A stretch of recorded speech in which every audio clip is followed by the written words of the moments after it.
So that's it. Yeah, We're going. We're going. Oh, all it's right. happening. I'm so fucking pissed. But anyway, I enjoy the judgment of all of the comedians. Yeah, absolutely. I don't even want to talk about me. Let's talk shit on all these bastards. Okay, go ahead. Who sticks out to you first? Am I allowed to cuss on this, or what's Yeah, I would say so.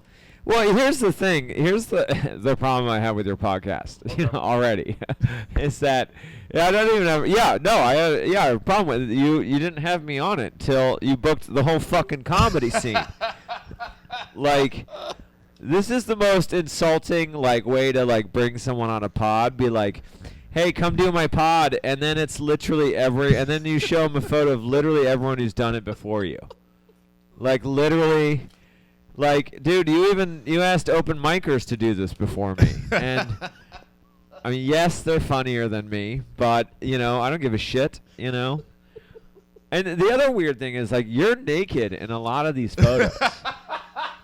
Do you know that? The comedian has the other comedian has their clothes. You had a sound guy from the Laugh Factory before you had me? You had a sound guy. And I love him. He's got my same name. You got Chris, but you had the fucking sound guy. You started asking Tech. Tech made this podcast before I did. This is how you knock someone down 8 pegs. Jesus Christ. Does this guy even still do it? I don't even know. Who are you looking at now? I don't know. Some beta cucks.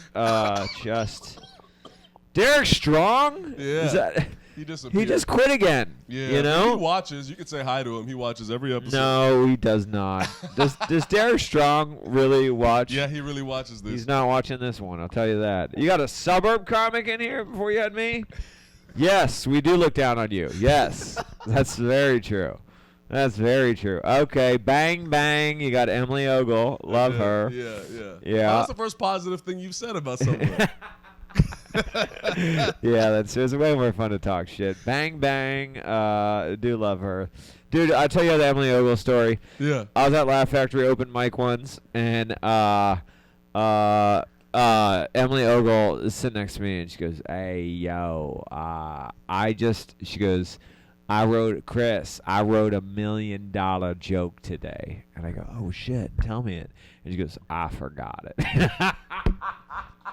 That's a pretty spot-on description and impression. Emily Ogle to a T. Yeah. Yeah. I was like, oh, this is perfect. She goes, if I could think, I'd have $1 million, but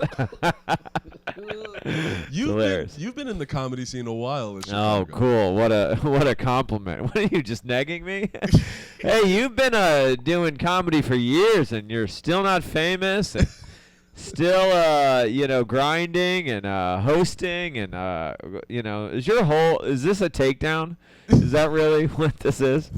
This is so far this is very different for my podcast. I'm excited for Oh, really? Okay. Yeah. How does it normally go? Normally people cry by the end. Oh. We've had tears many times on this podcast. Yeah, I'm looking at a photo album full of bitches, just absolute pussy bitches. Look at these people. You haven't said anything about the black comics. Tell us about the black comics. Whoa! What the fuck are we doing here? Am I just getting? Are you framing me? This is gonna be the podcast that takes you down, man. This is the takedown pod, dude. Oh, great, cool. I'm in the. By the way, you need to book more women. This is just. Even I can tell you that. Holy shit, No, okay. What I love how you just go for. I haven't said anything about the black comics. Holy shit. Well, let me tell you. No, no, they're great. They're great. They're fucking great. They're fucking great. Okay. I love people of all shapes, sizes, colors. Creeds. If you got a creed, I'm all for your creed. I like all 3 movies. I don't really like the second one. Which one? What movies? The Creed movies. Oh, I have no idea. Pun reference. Okay. You like Rocky? What are we doing here, dude? I don't know, Do man. you like Rocky? No. Sure. I'm so. Dude, you had some of these guys before. They're not even okay. Brian Rowe. I love the dude, but like, and that guy seems like he was like season 1. When I first moved here, he was one of the first people I talked to. And so what season am I? I made season 8. This is right when we start jumping the shark for Yeah. the podcast. This is the Jump the Shark. Yeah, I thought this episode is the moment. one with me on it. Kadeem, I do like Kadeem. Okay. Black comic, love him. There you Whoo! Yeah. What is going on? Sorry, where do we go from here? Where do we go from here? I don't know you at all. Oh shit. Yeah, like this is our first like conversation we've ever had. That's probably true. Yeah. That's probably true. So why did you have me on? I don't know, man. You were funny. Okay. We had you on Second City. We had you at Dude, Second City ripped. Yeah. Second City ripped. You were hilarious. Thank you. For the people who are watching at home, I want to say 2 of them. Yeah. Probably Aaron's mom and. My mom doesn't support this comedy shit at all. Okay. Maybe all my right. grandma. All right. So Aaron's grandma and Derek Strong. Yeah. Aaron and Co. run a great show at the Second City. It actually is phenomenal. How do you get people there on a Sunday? The name Second City. Yeah. Yeah. If we're being like, there's no way if we were Yeah. at some rinky-dink Yeah. theater that anybody would Yeah. be showing up like that. I think about this all the time. Like, dude, again, you're half naked in these. What the fuck are you? You're naked with Christian Royce. Yeah. I'm from California. That's my natural stasis. This is crazy. Look at that. Dude, that's just Jeff. fucking, oh, God. And then you wrote some weird shit on here. Oh Keep no, everyone writes stuff at the bottom. grinding, run. I can't read this. You read that. It's Let me see it. it's the N word. I'm not allowed to say that. Did he you really? know? I Yeah. haven't seen this Yeah. one. I would be then I would be canceled. Yeah, he really did. Anyway, this is all a trap for me. I can tell. Oh, and then there's just a photo of you. Were you the first ep? Yeah, I feel like I was the beginning part of it. Did the genesis. Did you cry? Did you cry on yours? When I would talk to Claire Sunby? Yeah. Yeah, Of course. we had an emotional moment. Why? She was talking about the Laramie Project and her lesbian experience in the Midwest, and I was talking about. Wait, what's the Laramie Project? There's a boy, Matthew Shepard, gay kid. Yeah. He got like beat up and killed and Yeah. stuff. Yeah. And then they Uplifting stuff here. Then they made a play Comedy about it. podcast. Comedy. And we're talking about. Yo, I wouldn't call my podcast a comedy podcast. Oh yeah, I would say it's people are crying. Yeah, real. Fuck, bro. Why did you agree to this? I feel so bad that I brought you into I thought this. it was a comedy podcast. Instead, I'm getting framed. You're trying to get me to read the N-word. You know? I don't know. Man, I'm sneaky about my moves, bro. Well, yeah. Anyway, no, I can tap dance on laser beams. So you and Claire had a moment, like Yeah. It was just a night. you came out to her. What? It was. It was like the antithesis. Because she was like, "You're half naked in all these photos." Yeah. And I know Claire. She's like, "Are you gay?" Yeah, And then you were like, "Yeah."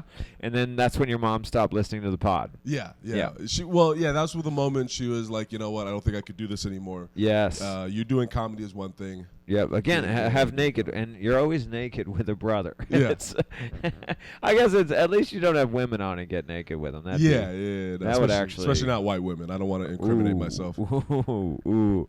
That's like, oh, dude, Ty Riggs is funny. Yeah. See, I've only complimented black comics. Hey. I'm racist, but in a good way. Oh, that's funny. Someone's gonna hear that soundbite and make fun of me. Okay, so I'm sorry. How did Claire make you cry? Oh, Bully. We were talking about her whole experiences, my whole experiences, man, and then it was emotional. Well, what about like her being gay, you coming out? What's going on? We were talking about like the type of shit that happened racially where I was from. I'm from California, but not a part that people give a fuck about. What part? Riverside. Okay, I need more. Like, do you know the Inland Empire? Did you ever seen Breaking Bad? Of course. I'm basically from that. Okay. Yeah. That's interesting. But that's like New Mexico. I thought that was filmed in New Mexico. So it was based off of Riverside because we're the meth capital of the country, and then it was cheaper to film in New Mexico. That's why they filmed it there. Yeah. Film in fucking New Mexico. Cool. Are you from Chicago? No. Where are you from? I'm from all over. I'm from well, I grew up in England. Yeah. Okay. Yeah. I grew up in England. And then but St. Louis is like base. That's where like we moved after England. So that's when my parents have lived in the same house since like the mid 90s. Are they British? No. Okay. Why were you guys in England? A whole host of reasons, but basically, my mom is Irish. She grew up in Ireland, so Granny was in Ireland, and Dad got a job offer in England, and it was just close enough to Ireland. Like, yeah, we'll be back in the UK, give our kids a couple years in Europe to see Europe, and then, back to the States. Okay. You know? Yeah. Do you wish you grew up in England? Fuck yeah.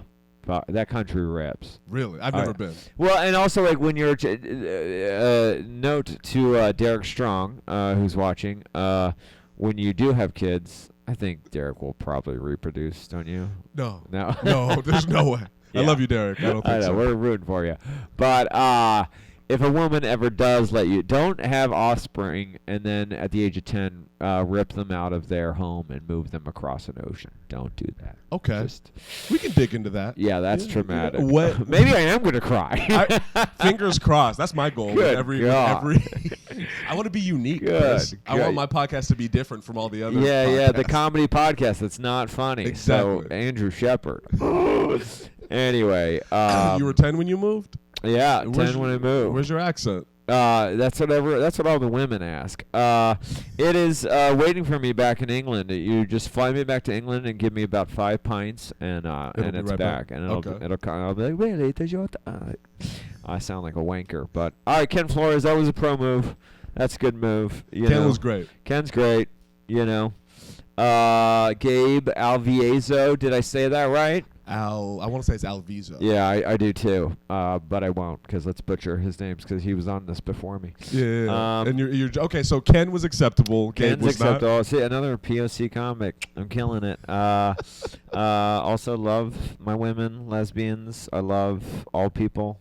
I love the gays. I probably should. If I say the gays, it sounds bad, doesn't it? Yeah, when you put that in front, it doesn't. Yeah, you're right. The blacks, yeah, you're right. You're right. I love the whites, but still sounds bad. You know. Oh my God, I'm canceled. Thank God. Get me out of this awful rat race. Anyway. So you got ripped away from your home? Yeah, dude, that sucks. But no, I mean, America rocks too. Like, dude, I mean, come on, man. Like, you're from California, but like, I've been lucky enough to travel a lot. Yeah. Sort of like industrialized nations, developing nations. Like being a U.S. citizen, fucking rips. Like I'm sorry, but like we got the golden ticket. Yeah. We just did. Like I traveled recently, and just getting through customs, I feel like is a breeze. For U.S. And obviously not for all. I've been on the wrong end of customs and immigrations as well. That's a whole other story. But like, it's like the ability to travel as an American is as really an American, maybe a European, anyone who has means. Frankly, right? Like, by the way, this is not fun stuff. But like, okay, let me flip it on you. Not only are we privileged, I've done extensive work in Central and South America, and that's right. And could you see my face? Yeah. You absolutely were like, how does this? What? This bro with Bitcoin has done aid work. Yeah, I used to be an aid worker, and just there are people who are landlocked in their country. But just because of their economic means and like the ability to travel just isn't there, and that's either economic or, quite frankly, like they don't have you can't just like be in Central America and have a passport and be like, oh, I want to go visit the U.S. Why not? Well, one, you would need the means, and then two, I mean, you could, but like a lot of people will stay or overstay, and so it's not travel in between, just from a developing nation to a developed is a lot harder. Wait, what were you doing in Central America specifically? I was doing aid work. I was doing international aid work. It was medical relief. It was like think Doctors Without Borders. You know? Yeah. Not very clear. Not Doctors Without Borders. You are not a doctor that we know of. Right. Yeah. Right. Well, I was to those Guatemalans. No. I was logistics. Okay. Spanish interpreter, I got the doctors on the ground. I got the pharmacists, the doctors, the nurses on the ground with the meds they needed. Now, I don't know shit about medicine, but the logistics is great. Airfare, travel, bus, lodging. Let's go out to the village. Let's bring medicine to la gente, the people. Yeah. And I was very good at that job. But how did you start and why did you stop? Started because I had degrees in economics and Spanish, and it was a cool way to travel. I stopped because, believe it or not, nonprofits are exhausting. You're overworked, underpaid.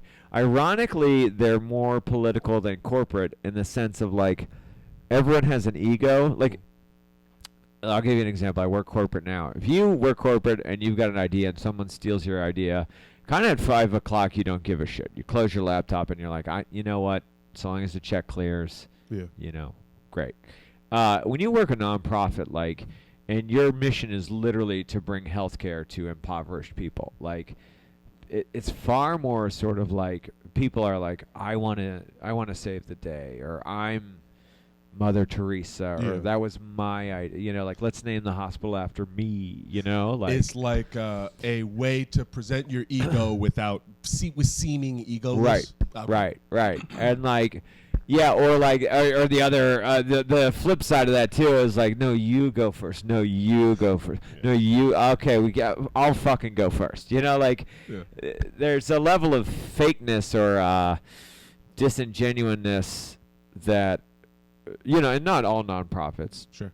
But man, I mean, there's so much ego in politics and nonprofits. And I mean, is that not in every... I mean, there's plenty of that shit in comedy. Yeah. Well, that's because comedy is that annoying thing that, like, it is predicated on your personality. Sure.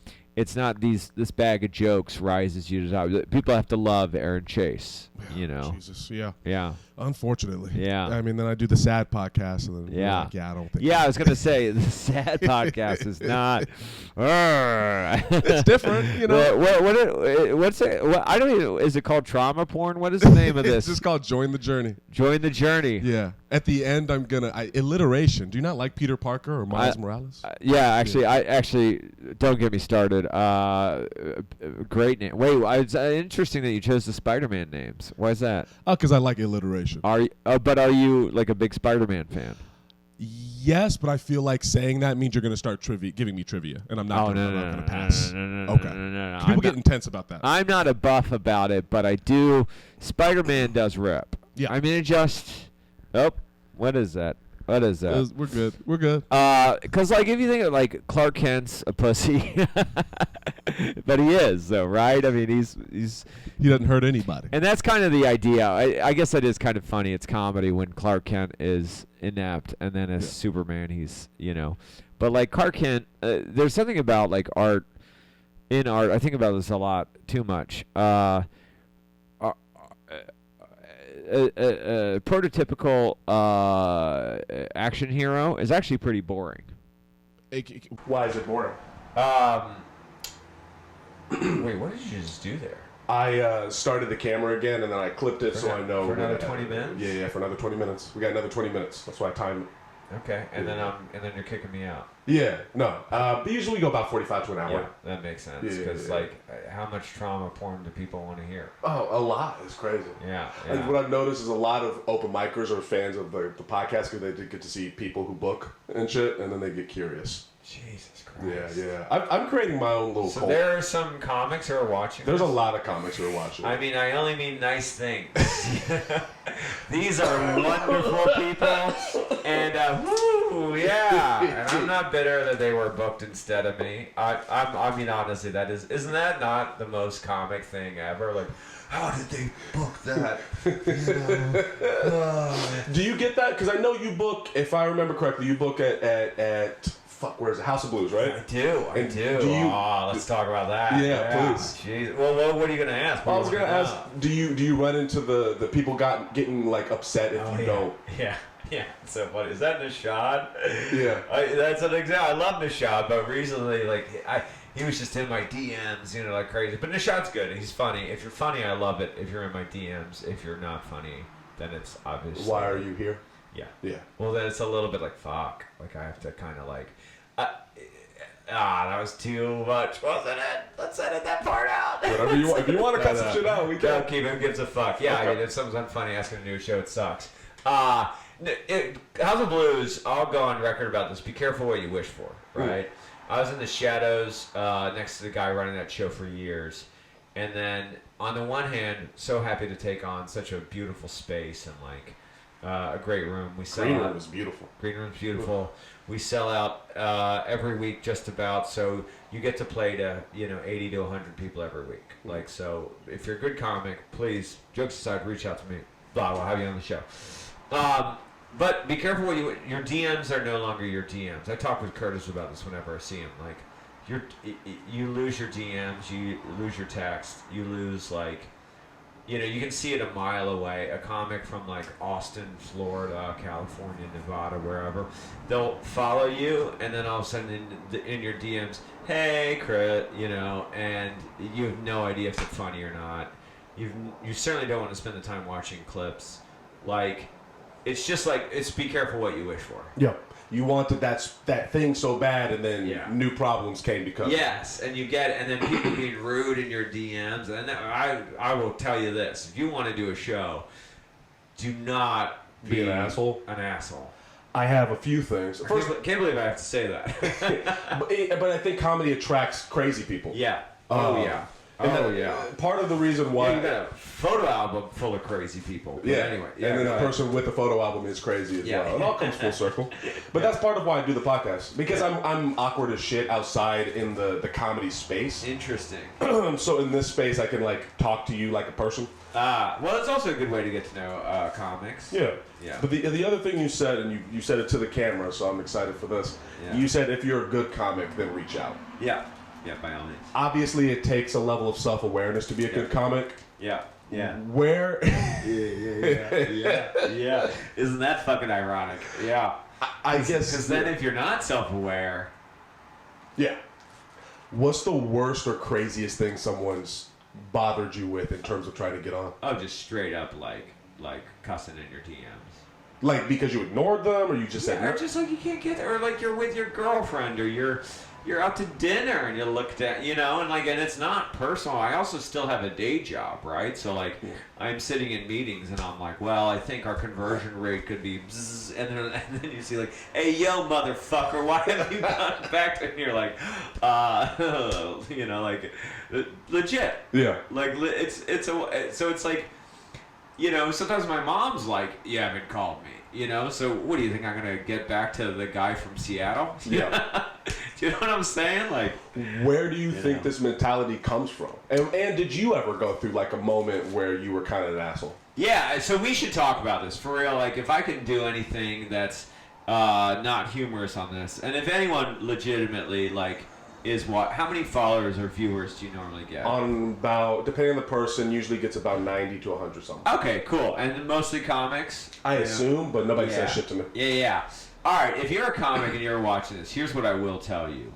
I honest to God, Aaron, I'll just cut to the chase, like, no bullshit. Here's the deal. Like, the number one reason why you are not booked on a show is because someone else has already booked it. Swear to God. It's not that you're not funny.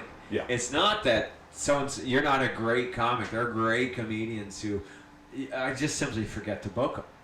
Yeah. Or they're not, there is an irony to it. If they're not in my DMs, then I'm not, out of sight, out of mind kind of shit. Mm. Or sometimes I think you're too big to get or hard to get or it takes too hard. I can't get Corey Boyd Bell. I can't get Tanisha Rice. Erica Nicole Clark is hard. Because, you got to get in your car. You got to drive into the city. You got to parking. The parking there's a fucking bitch. You got to take the elevator on up.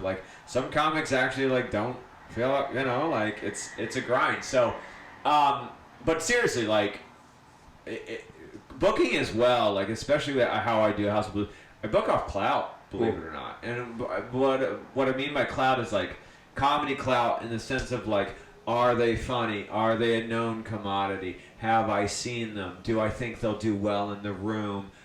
If you're just that fucking good, if you are Corey Boyd Bell, Erica Nicole Clark, Tanisha Rice, I'll book you in a heartbeat, right? If you're the best of the best, and to be more generous, Abi Sanchez, Adam Burke, Joe Kilgallen, Dan DeSimo, I think is. It's if you're great, you're gonna get the right. Do you know what I'm saying?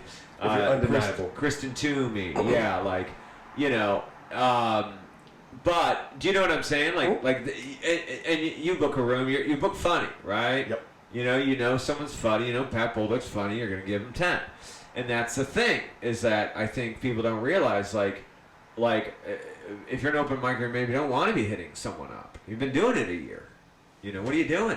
1 year? Yeah. You've been doing it 2 years. So I don't know. Some of this, everyone thinks it's a big mystery, but it's, but honestly, if you're not getting booked, that's okay. Yeah. Who cares? I mean, I genuinely mean that in the sense of we all care, but great, go to an open mic or go do that bar show.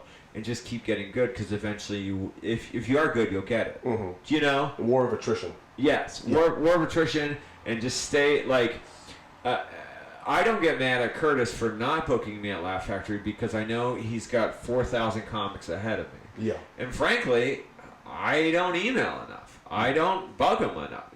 So I can't sit around and have a pity party oh no, we have to work Laugh Factory because I am not emailing Curtis. You got to put the work in yourself. You're your own boss in comedy. Yeah. And a lot of people want to take that.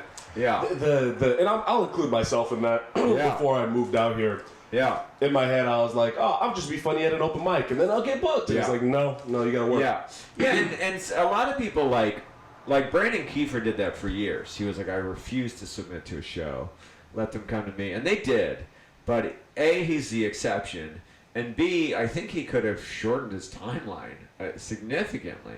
Because, I love Kiefer, but, and he's a guy, if he messages, I'll give him a spot. Because, again, I need to know you're good, and a paying audience is going to laugh, right? I mean, this is a business, too. Yeah. Mm-hmm. Second City. I'm going to be more careful with how I speak. But we've fucked up before. You ever fuck up and you're oh no, this was a mistake? Oh yeah. Yeah. Oh yeah, and that's wild too. And in a way, my heart goes out to the audience because they're watching someone have a bad set. And they paid money to do it. They paid money. Uh-huh. Yeah. Uh-huh. And we've had some shows that were whole shows. Yeah. Jesus Christ. I showed my lineups for the next couple of weeks to a comic. I won't say his name, but he goes, "Holy shit, Chris! Do better." Maybe you're being generous. Well, yeah, it's a juggling act, right? Right. You want to give. You need to rotate in new people, right? Yeah. Because the last guy did the same people all the time. So one time, I won't say the comic's name because he might get upset, but. There was a great comic. Ooh. I book him all the time for House of Blues, but he was crushing. See, I still don't want to say his name and I noticed a couple get up and walk out, and they were walking out, and this is the man's murder. Yeah. And I couldn't help myself. I said to the couple, I go, is there a problem? And they go, oh no, we've just seen him before. So they've seen the act, they've seen the, Yeah. And here's a man who's murdering, but they've already seen the act. Mm-hmm. So. You have to provide a unique lineup every week. They've got to be good. They've got to be able to make audiences laugh. Yeah. And it has to be different because eventually, I get you. Right. And in terms of the people that we'll say, aren't as self-aware about their skill level. Yes. How do you deal with that? Because it's tough for me. I'm glad I work with 3 guys. Yeah. And we can be like, just go message the Instagram, because I don't want to put all of it on me and be like, yes. no. Yes. I don't know. I mean, who knows, right? I mean, I think you just deal with it by submission. And some of them, sometimes it's even a good comic, but like you're like I was saying, you're tired, or you're on a date, or you're just out with your family. You know, I was on vacation in Europe, and comics were still messaging me, like, you know, which fair, maybe they didn't know I was out of the country, but you're just like, man, I'm on vacation. You know, I'm not responding to this shit right now. So, anyway, do I sound arrogant, or does this? Yes. Oh. Yeah, but no, I mean, you earned it. Whatever. I don't mean to sound arrogant. No, I like this. I mean, like, I think I'm just trying to like give. Yeah, sorry. No, I appreciate the bluntness and the honesty. You know what? Fuck it. If people think I'm arrogant, that's fine. Yeah. Who gives a shit? Yeah. People think I'm pretentious. I do the crying podcast. So. Yeah, pretentious. Yeah, people think I'm really pretentious. I would never get that looking at this space. Oh yeah. That's why I presented outside. I'm kidding. But what? Why did you get into comedy? Why comedy? I'm fucking crazy. Okay. That's something. Like every crazy person, right? Why did I get into comedy? Cause like anyone, you're in high school. Mm-hmm. You give a speech in class, and you manage to throw jokes in, and they kill, and you're like, oh, there's something there, you know. Mm-hmm. You know, like, I'm, you know, you're talking to a girl and you're making them laugh. You know, you're practically doing a bit on the office floor, and people are rolling, and you're like, okay, there's something here. Mm-hmm. Like, I can do this, you know. And yeah, and like an idiot, I did. And here we are. Get me out of here. How long have you been doing it? No comment. No, 9 years. I would say 9 years. Okay. Yeah, too long. You think you'll quit? I don't think I'll ever quit. I don't think you can quit. Are you like, once a comic, always a comic? No, I mean, I think you can get out of it for sure. I think anyone could quit something, but don't you think you'll always be going up? Yeah. Well, I have a goal in mind. My goal is to like make a living off of entertainment in general. Yeah. Like when I moved out here, I realized like, I can't, like, realistically being just a comedian. Yeah. That shit's real hard to make a living off of. But yeah. You know. Yeah, my point being is, like, imagine you're in your 80s and you're at a retirement center. Yeah, hear me out. 80s, hell, 90s. God. It's Saturday night. If you had access to a mic and a stand, wouldn't you pull it out and put the chairs in and do some time? 100%. I'm doing it. Yeah. You know, like, I mean, obviously, like, I'm not going to do ambush comedy in a retirement home. That'd be amazing. All right, we're going to start in 3 minutes. As soon as Chuck gets done wiping his butt, and Phil puts his dick away, but we're going to get started, folks. And then you hear in the back, like, Jesus Christ. Like, just get it over already. Yo, okay. Want to die?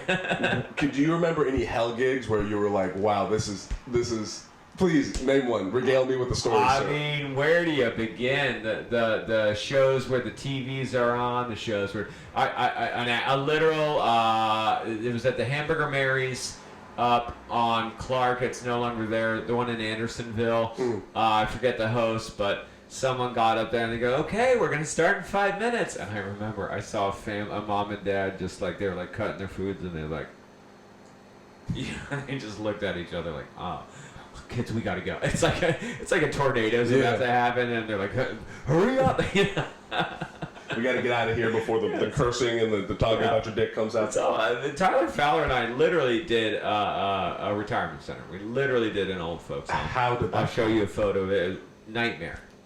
Talking into a microphone for an hour with no response whatsoever. An hour. I mean, I think someone actually died during the set.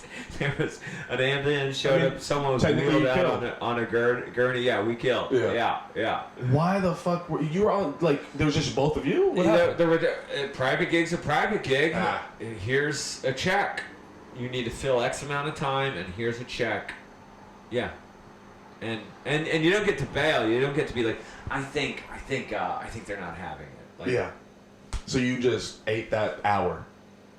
I will say, well, no, I mean, I imploded within myself. I'm now trying to do crowd work. This old man's yelling. I have no idea what that, but at least, like, you know, we had some dynamic, and I'm trying to, and then Tyler, look, Tyler Fowler is a professional comedian. Yeah. First thing I said about a nice thing about a white person. I mean, you're doing real good. I feel like you're changing as we... No, I'm kidding. I hate the whites. And,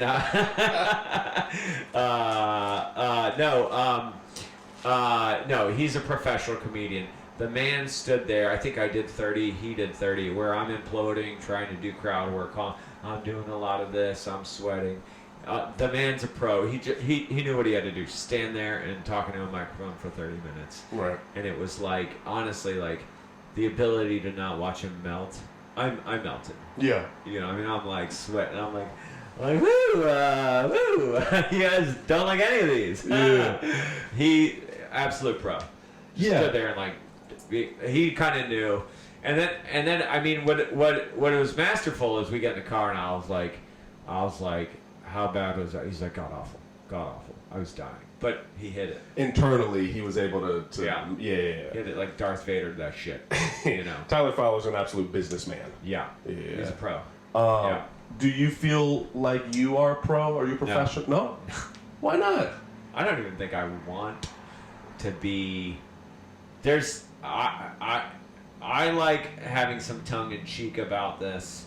I will admit, I mean, I've only been doing it. I'm already burnt out on a lot of shit. Okay. The bookings, the traveling, the politics, the bullshit, like the talking shit, like it's all a trope at this point, you know? And even people getting angry about not doing one of my shows or whatever, like you just want to roll your eyes and be like, bro, you're funny, you'll get it, you know? Or to any comic, you're funny, you'll get it, and it's not personal. I just haven't gotten you. Yeah. You know, we book 4 a week, 1 guest, 4 paid, 1 guest, and myself. Yeah. So like we're cycling through. That's 5 comics a week. Even if we did a unique lineup, that's 250 comics a year. And how many? I mean, it feels like there's 1,000. There we go. Does the podcast have your clap on it, or do you? Sometimes. I edit this very poorly. Yeah, okay, I thought as much. I'm getting that vibe from you. Yeah, I'm getting that vibe. Very rinky-dink setup. Yeah. I'm sure this looks nice, but I mean, if you could, yeah. Have you ever seen Clerks? By the way, Aaron is naked right now. This is very, like, this is the weirdest podcast. He films me, but he's naked right now. It's to add some intensity. He's off, and I'm just like, and he's like right there. So, and I'm just trying to. Yeah, Aaron. It's good to see you, bro. Just only gonna look, you know. So, should call this podcast The Naked Truth. Naked Truth with Aaron Chase. This is gonna be one of my favorites. Oh, great! You and Mike Robinson was another one that was. It was insane. I gotta tell you, I got some Mike stories. So a couple Mike stories. Right before the pandemic, like literally the weekend before the pandemic, it was me, Mike Robinson, Tim Smith, and Sarab Furazesh were sent down to a comedy bar Dubuque, you know, and just like all do like 15 minutes, knock out an hour show, and I had some good sets or whatever, and Tim did great because he's Tim. And I remember second show is the Saturday night show. Sarab goes up, does well. I go up, do well. Tim goes up, does great. And then Mike goes up, and we're just sitting at the bar. You know, you're just waiting for him to get done, waiting for the show to get out, imbibing. And then all of a sudden, it's like Robinson just kicked open the door, and we look over, and he goes, "I bombed." Mike is the epitome of a guy who truly just doesn't give a flight. Yeah. And I I love him for that. Yeah. And I've so far I've been enjoying you. Oh, thank you. Whatever you are. Yeah. I can tell your dick is hard. This is Christ.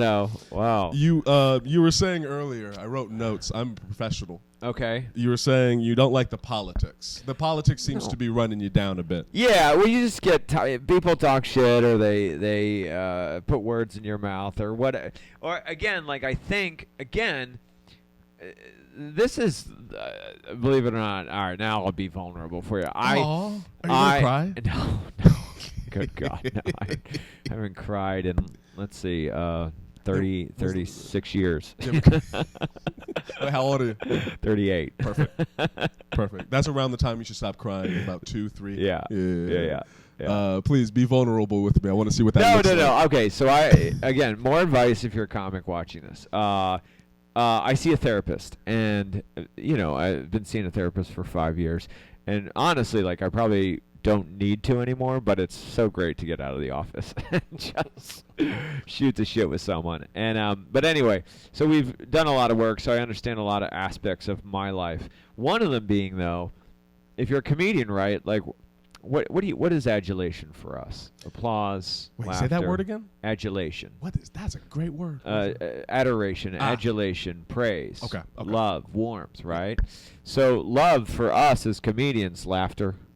Right? Applause breaks, a standing O, bookings, right? So when a comic's not getting booked or hasn't been booked yet, they start thinking, why doesn't this person like me? Or why doesn't, let's say you're not getting booked at the Laugh Factory, why doesn't Curtis like me? Why doesn't the Laugh Factory like me? Chances are Curtis probably loves you. Laugh Factory staff have no problem with you. The lineup card's already full, which I've already said. So, it's a like a don't take it personally thing. I talked to an owner of a comedy club once. She was like, be honest, like, how do you book your show? And I was like I said earlier, I book it off clout, right? Reputation, like, are you funny? Do you know what I'm saying? Sometimes, like, you can just be on a lot of posters and you go, okay, this person veritably goes up every night in front of an audience. Like, again, this is the game. Mm-hmm. Can I trust this person to do 5 minutes, 8 minutes, 10 minutes? Can they do 15? Can they do 20? And then how well can they do it, right? Like my headlining set is not as strong as Avi Sanchez's. Avi Sanchez is just a great comic. I'll just say that. Like, he's a great Chicago comic. So, like, pound for pound, and he's been doing it longer, he should be headlining a room. Yeah. He's earned it. Yeah. And then, like, so when you're 3 years in, I guarantee it, when I was 3 years in, you're angry. You're like, why aren't you getting booked? Slow down. Yeah. What do you care? And then, honestly, even if you do land this stuff, it's so funny. Like even the pros get tired of these rooms. Like it's, I don't want to go down that road, but it's still 10 minutes. And so long as the audience is good in some bumfuck bar show or the House of Blues, it's 10 minutes. So how much did you work on? Are you getting better? Are you having fun? Because I've had more fun at a bar show in Indiana than I have at some of the best shows in Chicago. Mm-hmm. Because you're doing like a high-profile show. Say you're at Laugh Factory or maybe CYSK, you're nervous. You're like, I want to do well. Stay on script. Like, is the audience laughing? Are the comics in the back approving? Am I doing right by this? But then you go and you do some bar show in fucking LaPorte, Indiana. You're swinging off a chandelier. Yeah. Yeah. There's nothing to lose. But you're also being yourself. Yeah. And that's the dream. I want to be so comfortable in my skin that on stage and off and on this podcast, I'm hopefully comfortable and silly in myself. Yeah. I mean, that is ideal. Is this you? Is this this is everything I've seen so far? Is this the real you? I think so. Okay. That's all I asked for. Yeah, I mean, what makes you ask that question? Every comic. I mean, as you've seen, I've booked so many before you. Yeah, and you've clearly taken it personally. Yeah, but they've all been fucking a guy who doesn't do it anymore. A suburb comic, Derek Strong, you've quit twice. Looking at you, D. Mike Robinson with his eyes closed. I mean, Sean Banks is in there. Sean Banks, great. Yeah. All these guys have been so different. Everyone has been so different. You booked a kid from Australia? Which kid? Oh, yeah. Before me? Yeah. Jeez. Yeah. You went out of the country before you went with one of your own. Jeez. Oh, Jesus Christ. Anyway. I've never talked to you. You're such a character. Thank you. I was not prepared for that. Yeah. Yeah. Do your homework, bitch. Jesus, would it kill you to do? Fucking background work. All I saw was a funny set. Great. And here we are. Great. That was a fun set. What is the goal, I guess? I mean, what is the goal? Because you have your day job, and it sounds like you still want to make sure that it's fun, and you seem to respect the craft. Yeah, well, I'm getting dangerously close to not respecting the craft, right? And doing it so long, like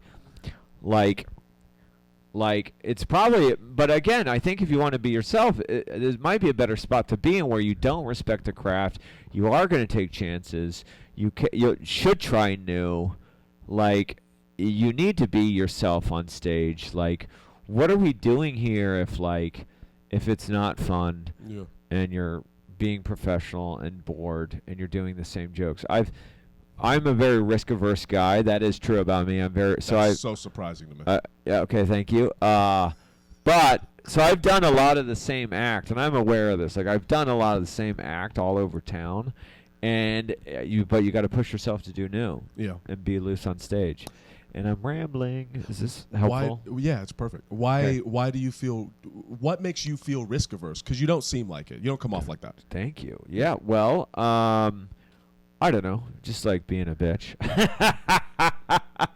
We're a little bitch. You're risk averse, buddy. Okay, when you say risk averse, like to me, Josh Ocean Thomas is a guy who's the opposite of risk averse. He'll do dangerous shit. Yeah. And I'm not gonna do that. Well, like, what do you mean? Like on stage or off stage? Yeah, like when you say risk averse, are you just telling jokes, or are you saying what is this? Who is this with the Evan Scholars T-shirt?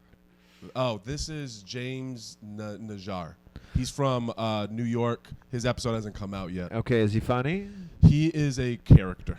Okay, yeah. He's got an Evan Scholar T-shirt. I do a joke about that. I just thought that was interesting. Sorry, we got off track there. You asked me a question. I apologize. Being risk-averse and what that, like, are you risk-averse in comedy and telling jokes, or are you risk-averse in life? I'm risk-averse when it comes to doing new, and that's a habit I'm trying to break. Like we did Tight Ship last night. I did new. I was very pleased. I did a lot of minutes of new, which was good for me, because a lot of guys do new, and they're like, whatever. I will say in that regard, I'm a real Jerry Seinfeld, win him over at the top guy. I will do the same 3 jokes to start my set, A, just to get comfortable up there, but then B, like I, win him over. Motherfucker, win him over. You know how many comics I've seen go up there and try new at the top, and now they're in a hole, and they're sweating, and the audience is like, ooh. Mm-hmm. He doesn't got it, and then he's singing, I don't got it, like, win him over at the top. And you want to take more risks by not trying to win them over. No, I just wanted to, no, I'm not I'm not on suicide missions. No, I'm risk averse. So I'll do my same 3 or so at the top, and I like those 3. They work every time, and then I can. And now I need to be taken. Like, I'm featuring all weekend at the Comedy Vault in Batavia. Buddy, I'm doing new. Not even necessarily new, because I think I like this headliner a lot, and I don't want to fail him, but like, not brand new, but like new enough, something different. Yeah, I got to be cooking. I can't do the greatest hits all the time. Yeah. What do you do outside of comedy? What do you mean? This is like an interrogation. What Like- makes you smile outside Is of the when you're- FBI gonna kick open the door? I just feel like okay, you're gonna come in a room. I'm gonna record it. I'm gonna put a camera on you. And it's only on you. It's very interrogation style. Yeah. And he's naked, which is weird. Do you know, like, comics don't agree to do this podcast. He then takes your fucking headshot. Do you know, like, come in my room, and I need you to tell me your most vulnerable things, your favorite sex moves, what drugs are in your system, like. Holy hell! You don't strike me as a hip hop type of guy. No. Do you know no. who Vlad is? Vlad TV. No. Doesn't matter. Who's Vlad TV? Where are you going with this?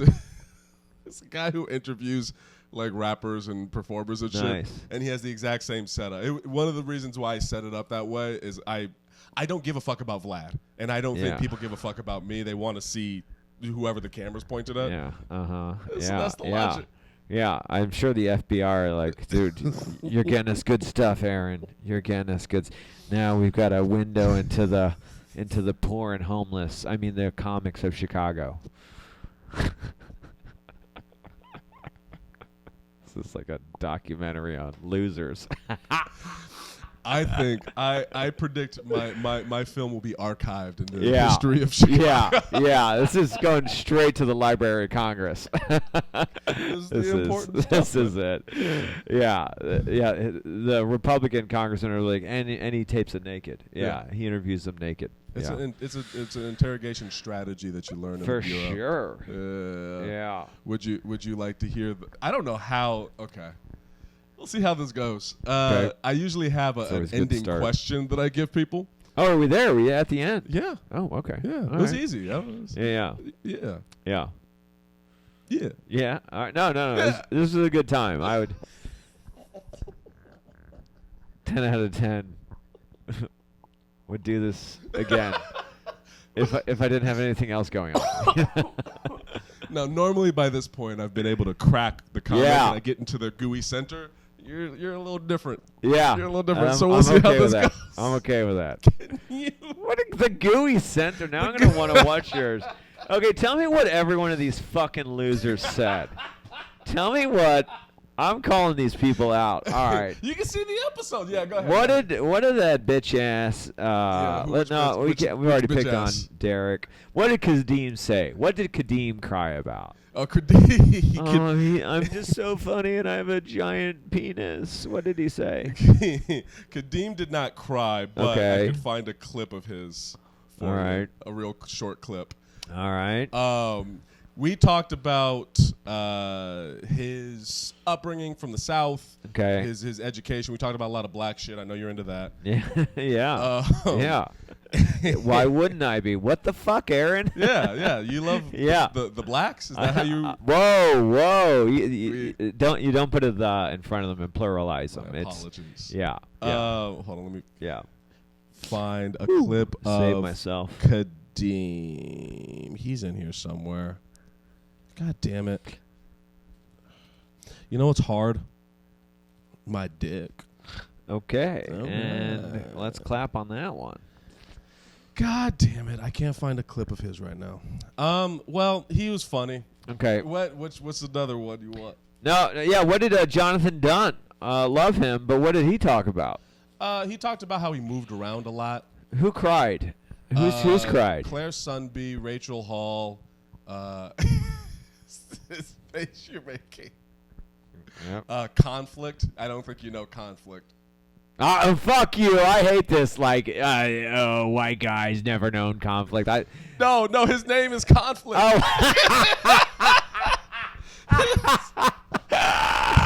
I thought conflict. I don't think you know conflict. Oh no, I'm talking about it. His name's Conflict. A literal person named Conflict. Yeah. Okay, that was hilarious. Conflict? I don't think you know conflict. Motherfucker, I know conflict. No, the person. Okay. Oh, here's some Derek Strong for you on the podcast. Oh yeah, let's go. I do love Derek. All right. Oh, so this is what I'll look like. This is my life's passion. I'm going to do this for a career comedian. Why do you care what anybody else Is this what every comic talks about? No, they're all different. Here, I'll show you one. Yeah. I'll show you one of my favorite clips. This is our podcast is now watching other people who have been on the fucking podcast. How many times, Aaron, are you going to remind me that I'm guest 3000?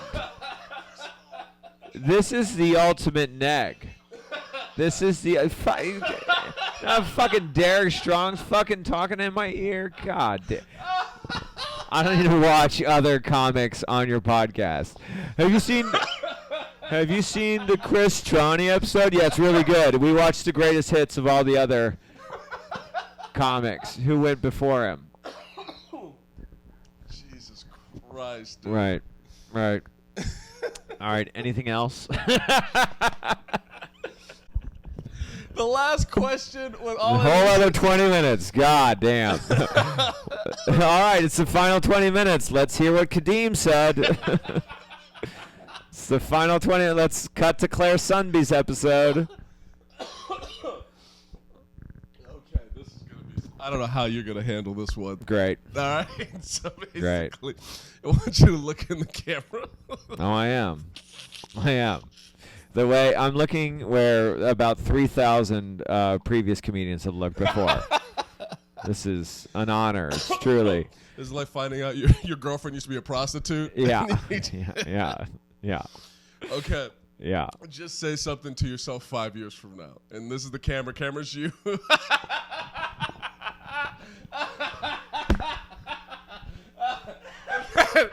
then I'm going to get you back here in 5 years if you're still alive.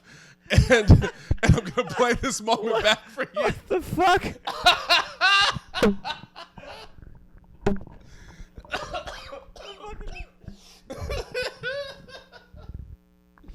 So you're telling me that now the 3,000 motherfuckers who went before me are already going to come back before me, because then you got to have them back in 5 years. Yeah. So I still got to go after all these motherfuckers. Like, Yeah, that's the idea.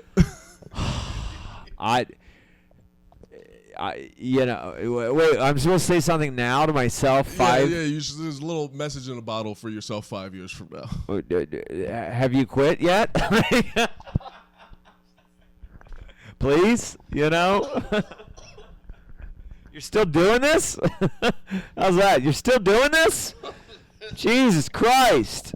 It's perfect. That's it. Yeah. That's the end.